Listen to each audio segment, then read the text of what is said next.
Before I talk on the subject of boundaries, I just wanted to give just a little bit of history so you kind of know where I'm coming from, because sometimes when people talk about some things that are like psychological things like boundaries or codependency or things like that, you might assume that that person was raised up in a household where they had everything that was all in order and everything was very clear, and that's why I have good boundaries now. But I've worked really hard on developing every dimension of my boundaries, and actually I never even started working on them until I was in my 30s. And so I'm kind of a miracle of God here, not a perfect miracle because I'm still in process, but I was raised in a home that had very poor boundaries in a lot of different kind of ways, a lot of violence, a lot of neglect, a lot of abuse, alcoholism, and so I didn't even understand what a boundary was, and in fact I was real confused. I thought that even if you set a limit, that you were a bad person. So, so you kind of get a picture of where I started out from. And so in my own journey, God had to teach me as an adult what I was really meant to learn as a child. And it's a lot easier to learn healthy boundaries as a child. Really, I think God meant for us to learn that before we're off to kindergarten. Our boundaries should pretty much be in place. But if that's not in place, or we have holes in our boundaries, I want to really encourage you that it's certainly possible with the help of God and with other healthy people around us and good modeling and the Holy Spirit, that it certainly is possible for us to develop healthy boundaries in relationships.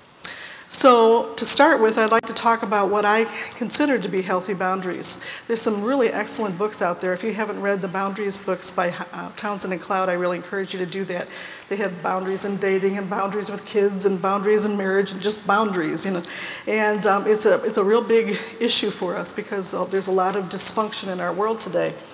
But I have my own definition of boundaries that kind of evolved over time as I wrestled in relationship of how to be healthy myself in terms of communicating my feelings and my needs, but without doing harm to another human being. And so this is what I've come up with. Yeah, it's on the first page there. Boundaries are something that marks or fixes a limit, such as in a territory, a property, or rights.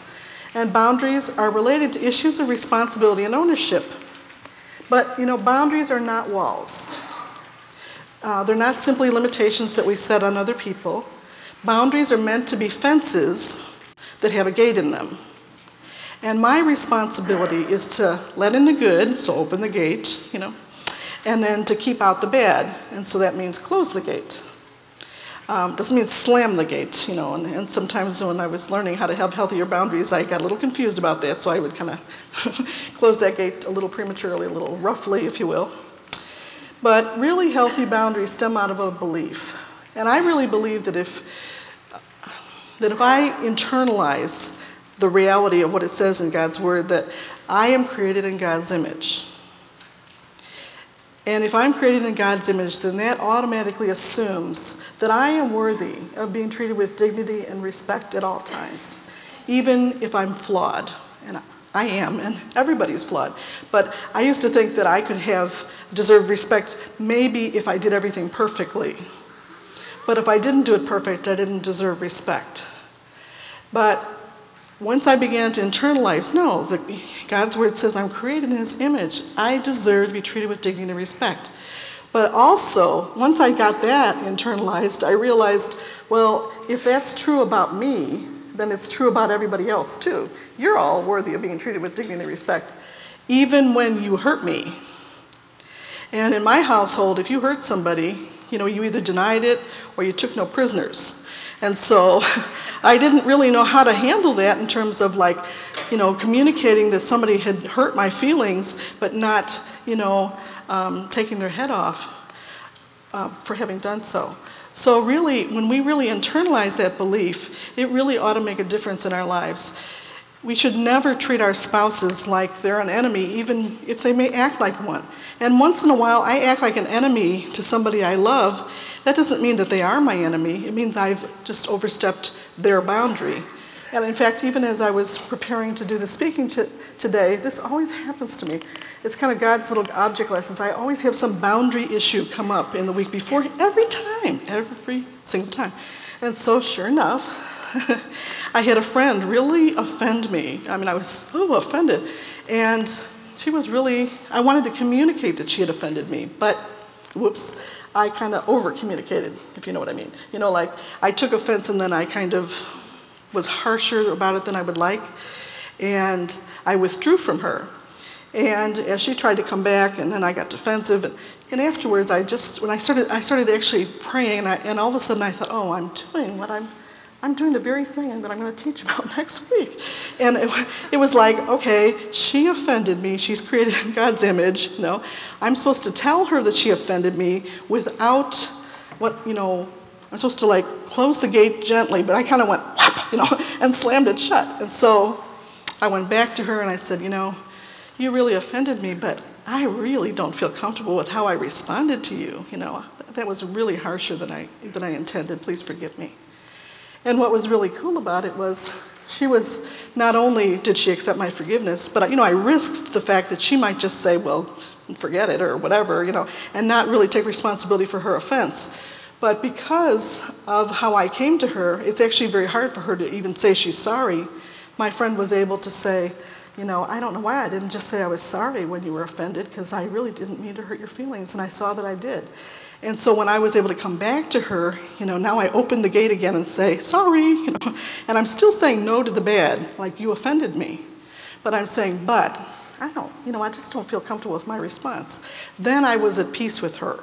Okay, so even if she had a bad response when I went back to her, I'm responsible to God. God says, if a man's ways are pleasing to the Lord, he'll make even his enemies be at peace with him. So that's all I'm responsible for. I'm responsible for making sure that I'm at peace with everybody, and then God will see to it how that all ends up working out. And that worked out really well and made a good object lesson for today and for me. On the next page, we have some ways in which we have an opportunity to demonstrate boundaries kind of on a daily basis. One of the simplest ways that we can communicate about boundaries is communicating them about me and not me. And that's simply a way of saying, this is Darlene, I am not Jan. Jan is a different person than I am. He may have some of the same giftings I have, same character defects, but he is a unique individual, and so am I, and we are different and separate from each other. That's the simplest way. And in marriage, you may have lots of things in common and lots of things you like and don't like about the other, but you're separate human beings. God did not bring two halves together to make a whole. He brought, hopefully, two whole people together to make one, which is kind of amazing. And in marriage, one of the ways in which boundaries can really get confused is related to the to and the for. I am responsible to my husband, and I am also responsible for myself. And so in marriage, what God calls us to be responsible for, in this way, to your spouse, a wife is responsible to honor her husband. And a husband is responsible to love his wife. And I don't know if you ever noticed the difference, but God makes a distinction there where he calls the wife to respect and honor, and the husband he calls to love. And I really believe that it's because God understood our weaknesses, that women have a tendency to have some contempt for men when men don't measure up to what we expect that they should, and men have a harder time loving us when we don't act the way that they know we should. And so we really are, but I'm still responsible to love. And I'm responsible to honor. That's really what I'm responsible to a spouse for. But I'm responsible for my behavior, for my actions, for my reactions. With my friend, she was responsible for what she said. I was responsible for my reaction. Two separate people responsible for two different things. I used to get that all kind of messed up together, where if it was the same conversation, it was all one person's fault, or all, it was either all mine or all theirs, or I couldn't understand that you could pick apart the pieces if you really understood what the responsibility that you have for something. We're also responsible to keep the good in and to keep the bad out. And what I mean by that is that if somebody were to speak to us in a way that's really, like calls us like a stupid idiot or something like that, well, certainly it's my responsibility not just to tell the other person, that's not kind, why are you being rude like that? But also it's my responsibility to keep that bad message out from me. And I don't know if you know what I mean by that, but sometimes what can happen is externally we kind of fuss and fight with somebody and say, that's not nice and why'd you say that? But inside we can take it on, Inside we can let that thing stick to us like glue.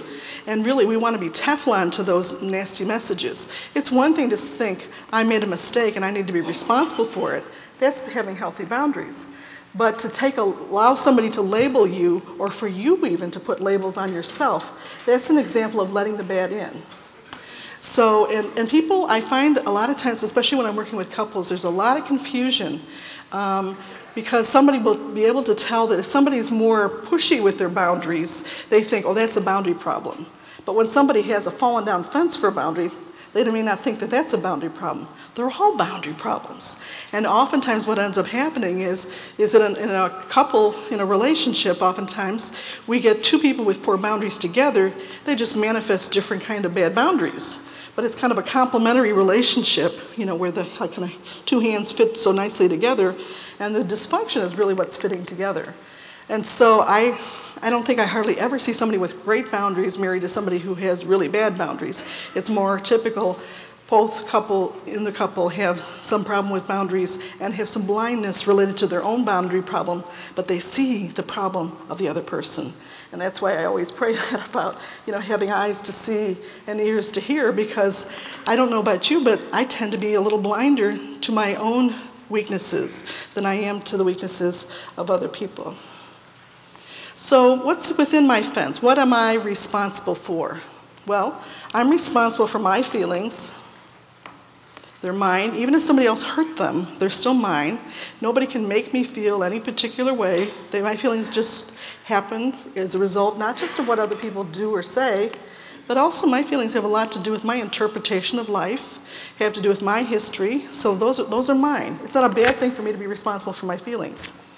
I'm responsible for my own attitudes, for my own beliefs, for my own thoughts. And in fact, if we get blaming of other people and holding them responsible for our feelings or our actions, we're actually acting like victims and we're letting bad into our own lives. I'm responsible for my reactions, my behaviors, my choices, my values, my limits, my talents, how I spend my time, how I love, or if I withhold love. So, what we're really saying is that any confusion about responsibility and ownership in our lives is a problem of boundaries. And God tells us that He wants us to take responsibility for what's within our appropriate control and not to take responsibility for what's not within our focus or control. And this is where I would get I would be like the person who they talk in the boundaries book about who there's a lawn and the neighbor, he goes and mows the neighbor's lawn and takes care of it and is always focusing on that and then lets his own go. I overfunction in that kind of way and have to keep that in check. And the way that played out most was in my marriage. I was married to an addict, and he had lots of behavior that was not okay, as you can imagine.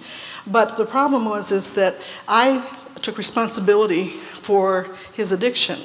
I felt like if I was doing things right and being a good wife, he wouldn't need to be using a substance. Now that doesn't make any sense, but it made sense to me at the time, and so my challenge then became to help him to get help that he didn't want.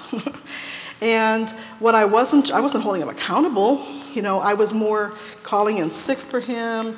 If he would miss a family function, I would lie about it. I got all over what was going on with him, but I was acting like a martyr, like poor me, and I wasn't taking any responsibility for what I had any control over. I wasn't, holding him accountable and being honest with him and saying, what happened to our marriage vows. I was just kind of being like this victim who would lay down and die and feeling really sorry for myself, and I was letting all kinds of bad behavior come in. And I ended up developing a very high tolerance for intolerable behavior. And, as a result, I ended up losing a sense of my own self, And that's one of the big tragedies. It's offensive when we start taking responsibility for other people, but also that's offensive to them. But how do we feel? What happens to us? We lose sight of who we are. And that's what happened to me. I just got lost. It was just like I was just caught up in his addiction, and you couldn't find me in there for anything, because I wasn't focusing on my feelings, what were my needs. I was just on whatever was going on with him and trying to help him with it. And in the result, it was a good example of somebody, like a person trying to help somebody who's drowning and you don't know how to swim yourself. That's pretty much what was happening there. So really, we're to take responsibility for what's within our own control and our own responsibility. So let's talk a little bit, and I realize when you're talking for half an hour, I'm just hitting the high points here, but I really encourage, if you haven't picked up the books, or if you're curious about the issue, is to pick up the workbook and work through it, because it really will open up your eyes to your own particular situations.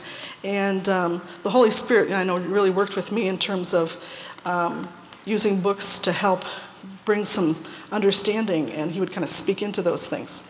So let's talk about some particular ways in which we see boundary problems. How do we know we might have one? How do we know that our marriage might have two people that fit together hand in glove with a weakness of some sort? Well, let's go to the next page, and really here we're talking about the issue of setting and respecting limits. Now, almost all of us have some kind of problem with limits. We might have trouble setting them. I said earlier that it just almost killed me to set a limit. We might have trouble holding a limit. I see it a lot of times with parents, where they set a limit with the kid, but if the kid pushes it, then they don't, now they're like, oh, now what do I do? They didn't bank on them disobeying. Now they don't know how to handle that. Maybe trouble respecting the limits of other people, or trouble accepting the consequences of our own actions.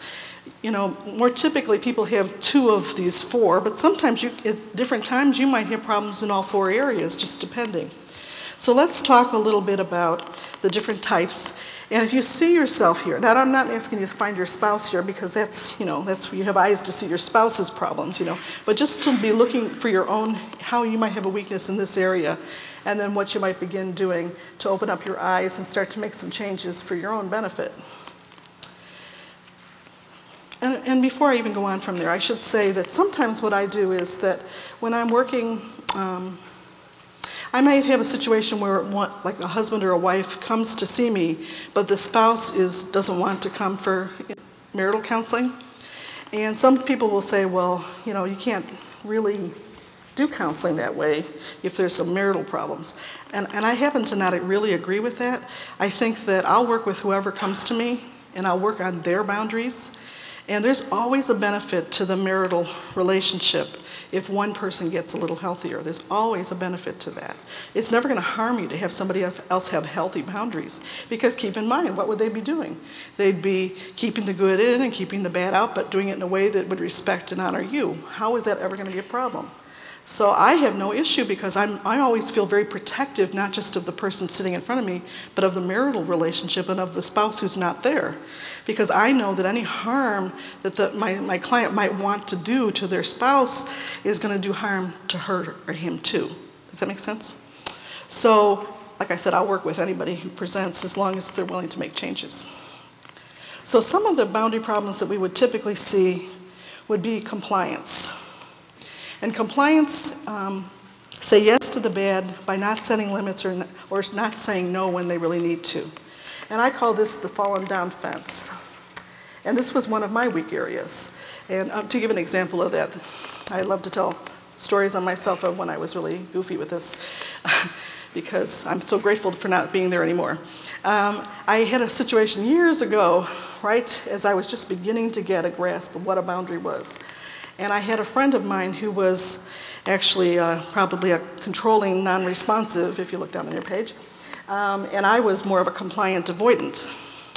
And she called me up one night. I had a situation where I had bought a new car, and I was in the process of selling my old car, but hadn't done that yet. And she knew that, and so she called me up, and she said, do you still have your old car? And I said, yes. And she said, well, can I borrow it? She said, mine broke down, and I don't have the money to repair it. And so, being both a nice Christian and very codependent and having poor boundaries. All in all, I said yes to that, which actually I was glad to bless her. I thought, well, this is nice. I don't need 2 cars, and so for, a few days that I can lend her my car, well, of course. And so she says to me, she goes, okay, well, what time can you get over here? Now, what I thought and what I said were like 2 different things. What I thought was, what do you mean? What time can I get over there? You need the car and it's mine and you should come to me and find a way. And what I said was, not till about, because now guess what? I can't drive my car and the other car at the same time, so I'm going to have to get somebody else to help me, which I don't do well. I was very bad at it at the same time. I wasn't good at asking for help. So now I have to ask for help that I don't do very well to get somebody to drive with me the other car so that I can drop the car off by her. Does this make sense? Okay, it gets worse. So I said, I can't really get there till about 9:45 or so. And she says, oh, that's okay. She says, but I'll be in bed by then, so I'll just leave the back door open, leave the keys on the kitchen table.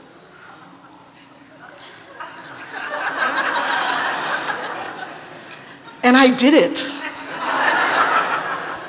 And I was resentful, which, isn't that what happens? When we say yes, when we really are meant to say no, what do we feel? Resentment. And I have learned since, boy, when I feel resentful, it means I have some unexpressed feeling or some type of need that I have not asked to be met, or I have some kind of limit I ought to be setting, or some consequence that I ought to be enforcing. And boy, she was all of those, but I was outraged with her behavior. But when I began to understand about boundary issues, I became outraged at my behavior. Because yes, that's not right that she did that, but I was the one that said yes to that. I knew that that wasn't right. She wasn't even thinking that it wasn't right. I knew it wasn't right, and I still said yes to that. So that was kind of my Waterloo, it was just like, okay, we don't want to do this anymore. The avoidant is really the martyr.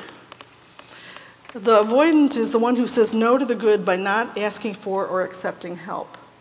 And I just felt like I really didn't believe I deserved help. And so I just kept thinking if I helped everybody else, that somebody eventually would help me. That was kind of I thought if I helped you all 4 times as much, I'll get half as much.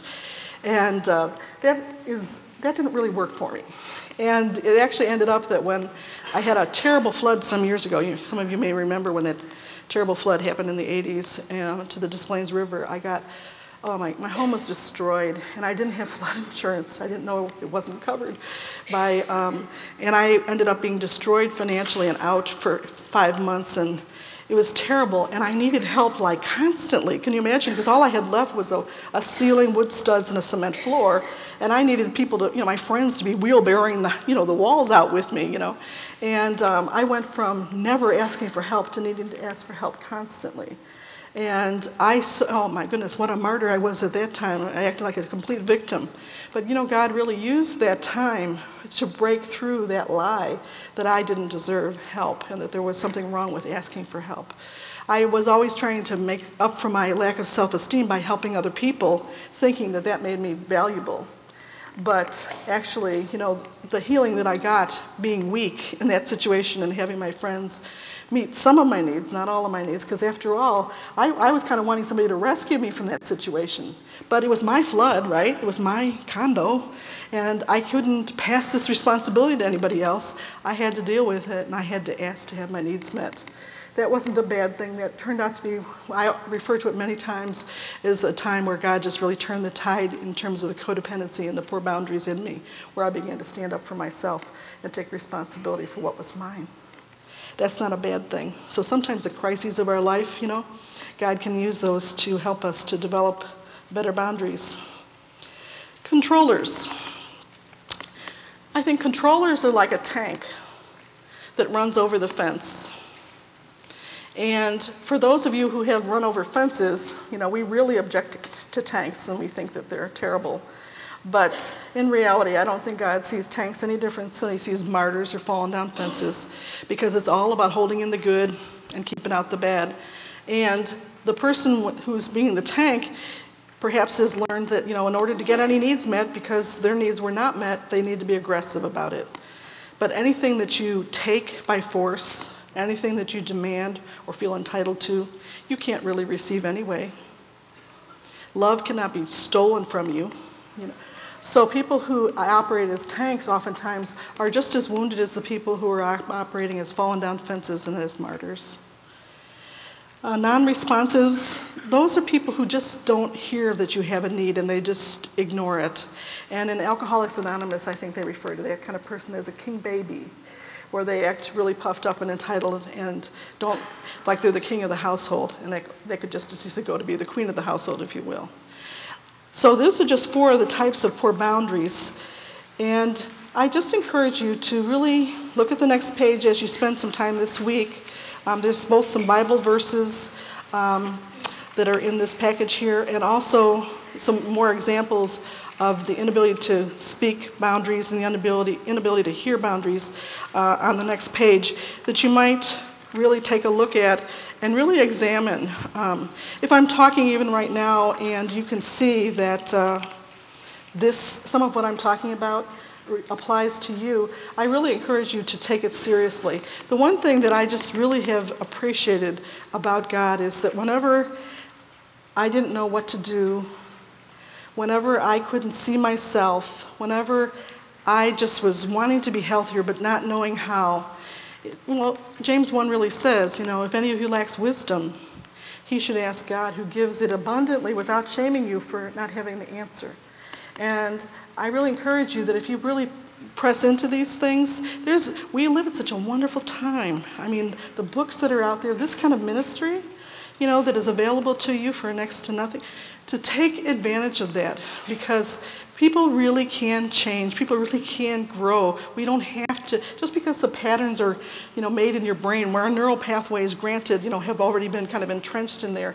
But when we develop healthier boundaries as adults, it's a lot harder, but because of that, they're very much, when I talk about even the way that God built healthy boundaries into me, I appreciate the struggle. And in fact, I just want to even share, I remember watching something on Nova, on Channel 11, and it was about a butterfly. It was actually a caterpillar. Women always go to caterpillars, and we like butterflies, But it was about the caterpillar that was becoming a butterfly, and they had this kind of, what do you call this, when you could put a camera on something and then they kind of make it go zoom, faster. Time lapse, that's it, time lapse. And they had this time lapse on it, and what they were watching was the process of this caterpillar turning into a butterfly. And what they saw towards the end of the process was a lot of activity going on inside of the cocoon. And the butterfly was in there, and it looked like just this horrible struggle. It looked like it was just going to fall off of the branch, at some point. And they weren't sure what exactly the butterfly is doing at the end of that metamorphosis. And so what they decided to do was they took some kind of laser with a couple of the butterflies. These were monarch butterflies. And they cut really gently so that they could cut the cocoon without cutting the butterfly. And what they found was the butterfly was perfectly formed already. But it was in there, and when they took it out, it just couldn't open its wings, and it couldn't fly.